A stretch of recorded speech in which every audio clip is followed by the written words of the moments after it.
Eating disorders are common in high school students, though are rarely talked about.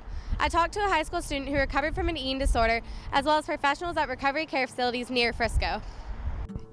Eating disorders never have just one cause. They're a combination of biological, personal, social, and cultural aspects that all go into the development of an eating disorder. The social aspects that we have a lot of pressure to be thin, and then also there just might be medical aspects, but it's not going to be necessarily one thing that is going to develop an eating disorder. When diagnosed with an eating disorder, there are many different routes that one can take in the road to recovery.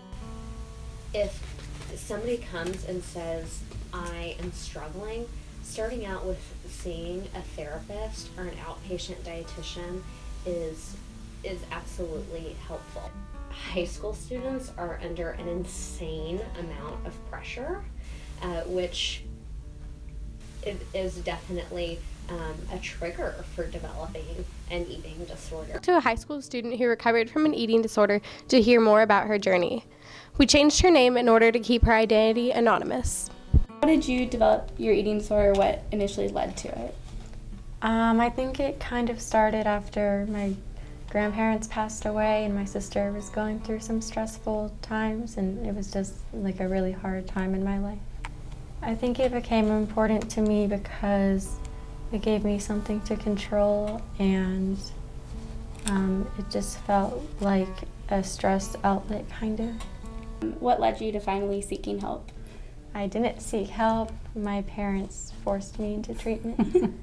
And why did you feel the need to do that for your daughter? Because it became pretty clear it was not something that we as a family could handle on our own. It's not something that you can say, well, just eat. And we really needed some professionals to help us and guide us with the best way to handle this. I went to the Children's Hospital of Denver, the eating disorder unit. And that was better than any of the options nearby at the time? At the time, yes. It utilized the latest research and how to effectively treat eating disorders. It was very family-based. It's not a place that you could just drop your kid off. Parents had to take nutrition classes and family counseling and individual counseling. It was very multifaceted. Why do you think it was so important to reach out and get help? I think it's important because this is deadly, and it's also just really miserable for you and everyone around you to deal with.